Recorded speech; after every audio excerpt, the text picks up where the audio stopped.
నమస్తే. ఇన్నాళ్ళు నన్ను సపోర్ట్ చేస్తూ, ఎంకరేజ్ చేస్తూ మీ ప్రేమను నాకు అందిస్తున్న ప్రతి ఒక్కరికి కృతజ్ఞతలు. అలాగే ఈ వీడియో కూడా ఖచ్చితంగా మీకు ఉపయోగపడుతుంది. లైక్, షేర్ అండ్ సబ్స్క్రైబ్ చేసి మీ సపోర్ట్‌ని నాకు అందించండి. అలాగే ఈ వీడియో పట్ల మీకున్న అభిప్రాయాన్ని కామెంట్ సెక్షన్‌లో కామెంట్ చేసి తెలియజేయండి. ఇప్పుడు వీడియోని చూద్దాం. నమస్తే, వెల్కమ్ టు అవర్ ఛానల్. నేను కుప్పా పద్మిని. ప్రస్తుతం మనతో పాటు ఇద్దరు ఆధ్యాత్మికవేత్తలు ఉన్నారు. మాట్లాడదాం. ఇద్దరికి నమస్కారం. నమస్తే పద్మిని. అక్క, కోపం అక్కలు కోపం చాలా చాలా అంటే చాలా మేజర్ రోల్ని ప్లే చేస్తుంది, అలాగే లీడ్ చేస్తూ ఉంటుంది. కోపాన్ని ప్రదర్శించాలి కానీ నిజంగా కోపాన్ని తెచ్చుకోకూడదు అని పెద్దవాళ్ళు చెప్తుంటారు. సందర్భానుసారం అంటే కోపం తెచ్చుకోకుండా మరీ అలా ఉంటే కూడా ఒక్కొక్క సందర్భంలో పనులు అయ్యేటటువంటి పరిస్థితి ఉండదు. కానీ ఎలా కోపాన్ని మన కంట్రోల్లో పెట్టుకోవాలి అనేది అదొక ట్రికీ థింగ్. డెఫినెట్ గా కోపాన్ని కంట్రోల్ చేసుకోకనే జీవితాలు పాడైపోయిన వాళ్ళు ఉన్నారు. ఎన్నో ఎన్నో ఆవేశం వల్ల, కోపం వల్ల, నోరు జారటం వల్ల. నేను ఎవరో చెప్తూ ఉంటే విన్నాను, కొంతమంది క్రిమినల్స్ అప్పటిదాకా జైల్లో ఉన్న వాళ్ళని ఇంటర్వ్యూ చేయడానికి వెళ్తే మేము చాలా మంచి వాళ్ళం అండి, ఆ క్షణికావేశం మీరు అన్నట్టుగా తట్టుకోలేక మేము మర్డర్ చేసాం అంటే కోపమే కదా, దాన్ని తట్టుకోలేక మేము చేసామండి. నిజంగా దాని పర్యవసానం జీవిత పర్యంతం జీవిత ఖైదీగా ఉంటారు కొంతమంది, అనుభవించాల్సి ఉంటుంది. సో అది చిన్న ఇంపాక్ట్ అవనివ్వండి, పెద్ద ఇంపాక్ట్ అవనివ్వండి, కోపానికి ఇంపాక్ట్ అయితే ఉంటుంది. ఎట్లా మరి కంట్రోల్లో చేసి పెట్టుకోవాలి అనేది డెఫినెట్గా మనం మాట్లాడుకోవాల్సినటువంటి విషయం. అక్క మీరు న్యూమరాలజిస్ట్ కాబట్టి చక్కటి స్విచ్ బోర్డ్ కూడా మీరు నాకు తెలియజేస్తే తప్పకుండా విల్ బి వెరీ హ్యాపీ. అలాగే గురుదేవుని సాధనలో ప్రత్యేకించి ఉన్నారు కాబట్టి గురువు చెయ్యందంటూ ఏదీ ఉండదు. సో రెండింటిని మిళితం చేసి ఈరోజు మనం మాట్లాడుకుందాం. తప్పకుండా పద్మిని, ఇది అవసరం ప్రతి ఒక్కరికి, ప్రతి ఒక్క కుటుంబంలో జరిగేదే ఇది. కోపం కోపం కోపం అంటే దాని వల్ల హర్ట్ అవుతారు ఎదుటి వ్యక్తి, దాన్ని బ్యాడ్ కర్మ అంటాం మనం. ఇప్పుడు ఒకరు బాధపడుతూ ఉంటారు, ఒక మాట తూలనాడారు అంటారు కదా, ఆ మాట అనేసిన మాట వెనక్కి తీసుకోలేము. ఆ అనేసినప్పుడు ఎదుటి వాళ్ళు బాధపడతారు కదా, అది చెడు కర్మ, దాన్ని బ్యాడ్ కర్మ అంటారు. మూట కట్టుకోవడమే అని అంటే, అందుకే ఆ క్షణిక ఆవేశం అని అంటాం. ఆ క్షణిక ఆవేశం వల్లే హత్యలు జరుగుతాయి, క్షణిక ఆవేశం వల్లే రేపులు జరుగుతాయి, క్షణిక ఆవేశం వల్లే భార్యాభర్తలు విడిపోతారు, ఆ ఆవేశం వల్లే స్నేహితులు కూడా విడిపోతూ ఉంటారు. ఏదైనా కంట్రోల్ తెచ్చుకోవడమే కదా. ఇప్పుడు ఏం చేయమంటారు మరి? ఏం చేయాలి అని అంటే, ముందుగా మెడిటేషన్ అనేది ప్రతిరోజు అలవాటు చేసుకోవాలి. అంత టైం లేదు అని అనుకుంటాం, కానీ మన కోసం ఆ కోపం అనేది నీలోని కూడా రోగాల్ని పెంచుతుంది, లేని హెల్త్ ఇష్యూస్ని కూడా తీసుకొస్తుంది. కాసేపు ఉదయాన్నే మెడిటేషన్ కూర్చొని ఓం శాంతి ఓం అనే మంత్రాన్ని చదువుకోవాలి. శాంతి మంత్రం అంటారు దాన్ని. అంటే పీస్ కోసం నీలోని చక్రాస్లోని దాన్ని ఇంప్రూవ్ చేసేది ఏంటంటే పీస్ అనే దాన్ని ఇంప్రూవ్ చేస్తూ ఉంటుంది. ఓం శాంతి ఓం అనే మంత్రాన్ని రోజు కూడా, అంటే మెడిటేషన్ చేస్తున్నప్పుడు ఏం చేయాలి అని అంటే, నీ లోపల అది చాంటింగ్ జరుగుతూ ఉంటుంది, కళ్ళు మూసుకొని చేస్తూ ఉండాలి. అది నీలోని కోపాన్ని రిమూవ్ చేస్తుంది అనమాట, నెమ్మదిగా. అంటే సాధన చేస్తూ ఉంటే ఓం శాంతి ఓం అని.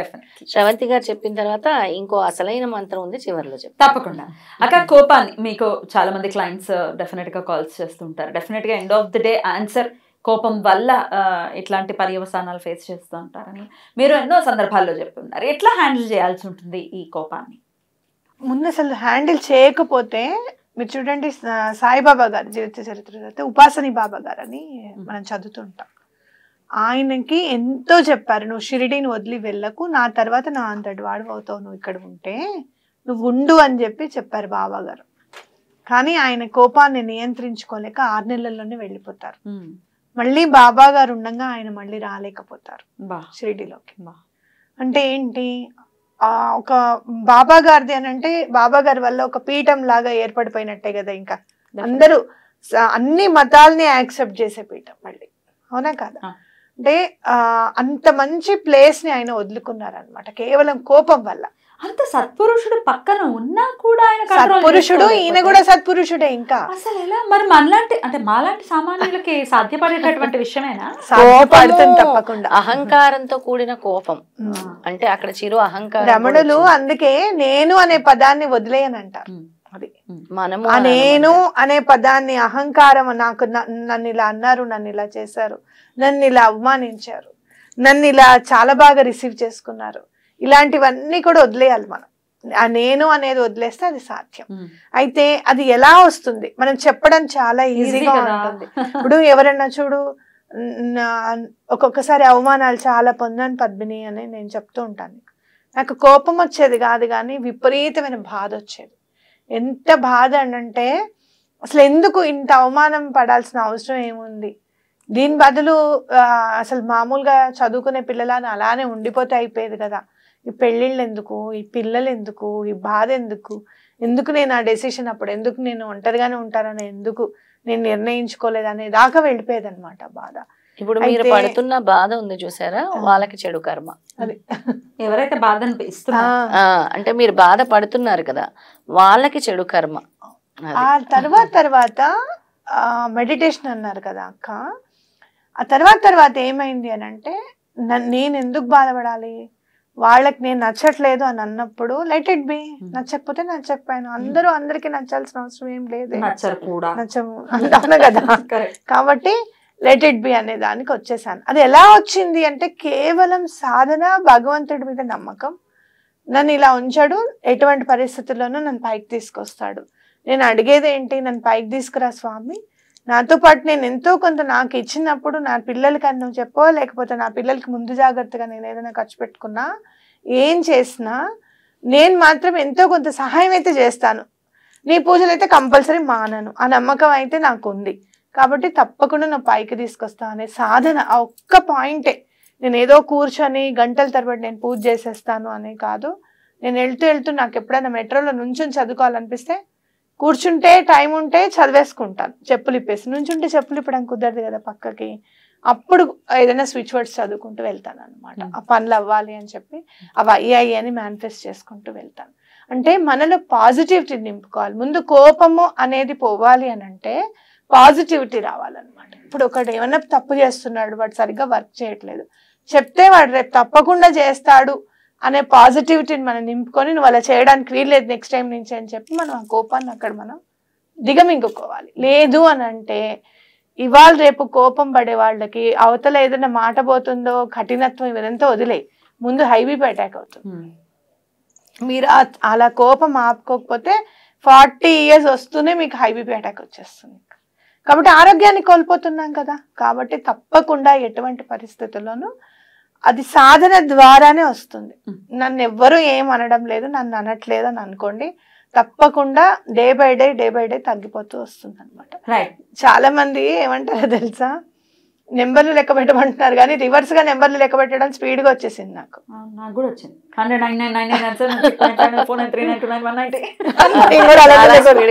ఏమిటి అది అంటారు,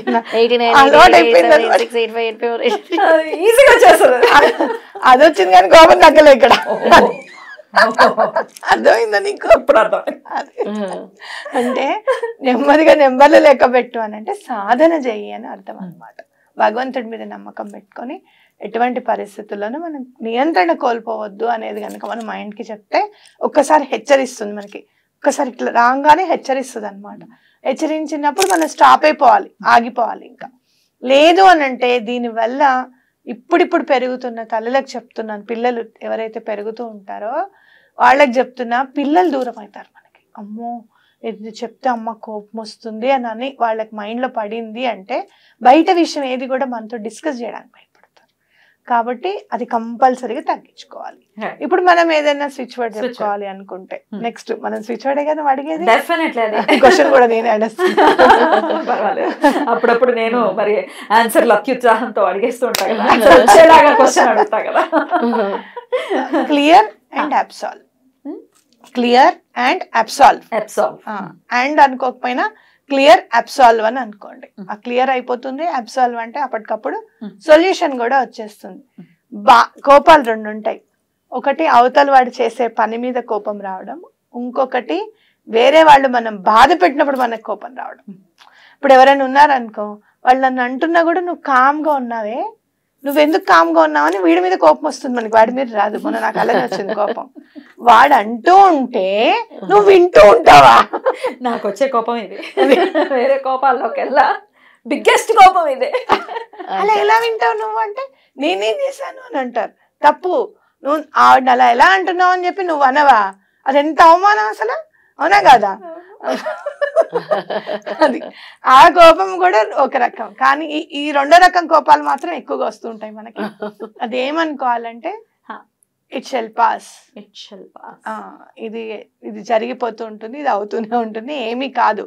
తర్వాత ఎటువంటి పరిస్థితుల్లోనూ వాళ్ళని అనకు అనే సందర్భం వస్తుంది, లేదా వాళ్ళు అనకుండా ఉండే సందర్భం అన్నా వస్తుంది. ఇట్ షెల్ పాస్ అని ఇట్ షెల్ పాస్ అని మనం అనకపోతే అక్కడే ఉండిపోతుంది కదా కోపం, బ్లాకేజ్ లాగా. అందుకే you are making it shell pass. అయితే పద్మిని కొన్ని గ్రహాలు కూడా కారణం అవుతున్నాయి కోపానికి. కుజగ్రహం వల్ల మంటలు అంటుకుంటాయి, మంటలు పుడతాయి అంటారు. కుజగ్రహం వల్ల కోపం వస్తుంది. చంద్రగ్రహం వల్ల మనస్కారకుడు కోపం వస్తుంది. ఒక్కోసారి శని భగవానుడు అంటే అర్థం లేని గొడవలు, సంఘర్షణలు, ఇవన్నీ కూడా కోపం వల్లే జరుగుతూ ఉంటాయి. ఈ కోపము అనేది మెయిన్ ఏంటంటే పీస్ అవ్వాలి, అంటే కామ్ డౌన్ అవ్వాలి అని అంటే దీనికి మన శాస్త్రం సనాతన ధర్మంలో విష్ణుమూర్తి మంత్రం చదువుకోవచ్చు, గాయత్రి మంత్రం. విష్ణుమూర్తి మంత్రము అని అంటే శాంతాకారం భుజగశయనం పద్మనాభం సురేశం విశ్వాకారం గగన సదృశ్యం మేఘవర్ణం శుభాంగం లక్ష్మీకాంతం కమలనయనం యోగి హృదయానగమ్యం వందే విష్ణుభరం సర్వలోకైకనాథం. ఇది చదువుకోవచ్చు. గాయత్రి మంత్రానికి మించింది లేదు. అన్నిటికంట విఘ్నేశ్వరుడిది మనకి అబ్స్టకల్స్ హర్డిల్స్ రాకుండా ఆపేసేది. దీనికి ఓం ఘట క్రోధాయ నమః, ఓం ఘట క్రోధాయ నమః అనేది చదువుకోవాలి. ఇలా రోజు ఒక 21 times ప్రాక్టీస్ చేయండి నెమ్మదిగా.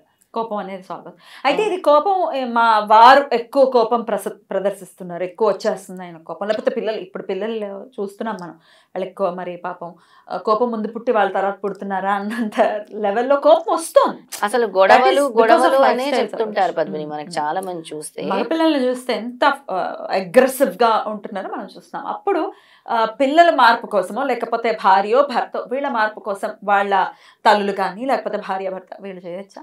వాళ్ళ పేరు మీద సంకల్పం చెప్పుకొని కోపం తగ్గాలి నా కొడుక్కి, మా వారికి కోపం తగ్గాలి అని సంకల్పం చెప్పుకొని చేసి వాళ్ళ పేరు మీద నెమ్మదిగా వాళ్ళకి కూడా అలవాటు చేస్తే చాలా మంచిది అని చెప్తాను.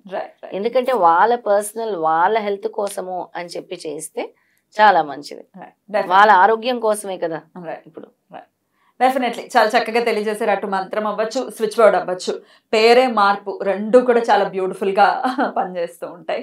సో డెఫినెట్గా హెల్ప్ తీసుకుని ఈ కోపం అనే అతి భయానకమైన సమస్య ఇది అందరికీ ప్రధాన సమస్య అనుకో. డెఫినెట్లీ ఇప్పుడు నౌడేస్ దానిలో నుంచి అందరూ బయటపడాలి. ఇది అందరికీ అవసరమైనటువంటి చాలా మంచి ఎపిసోడ్ ఇది. ఎందుకంటున్నాను అని అంటే అందరికి ఇప్పుడు బాగా చదువుకుంటున్నారు, మంచి ఉద్యోగస్తులు అవుతున్నారు, చక్కగా ఇంత కొంత సంపాదించుకుంటున్నారు. అరే ఇంత చదివి మేము వీళ్ళతో మాటలు పడడం ఏంటి, అసలు మీరెవరు మమ్మల్ని మాట్లాడడానికి అనే స్టేజ్ లోకి వెళ్ళిపోతున్నారు. That is a wrong thought process కదా. అసలు అదే కుటుంబం అన్నప్పుడు తప్పదు, ఓ మాట అనాలి, ఓ మాట పడాలి. కోపం వల్ల ర్యాష్ డ్రైవింగ్ చేసి యాక్సిడెంట్లు చేసుకుంటున్నారు.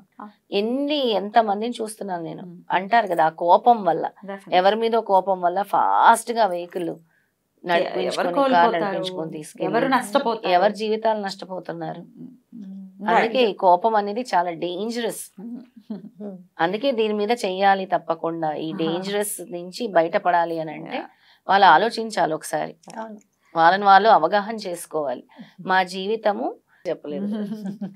రైట్, డెఫినెట్ గా దీని నుంచి మనం బయటపడదాం మెల్లిమెల్లిగా. అది సపోర్ట్ ని తీసుకుని డెఫినెట్ గా మనం బయటపడేటటువంటి ప్రయత్నం చేద్దాం. రైట్ అక్క, thank you so very much ఇద్దరికి కూడా. నమస్కారం. నమస్తే.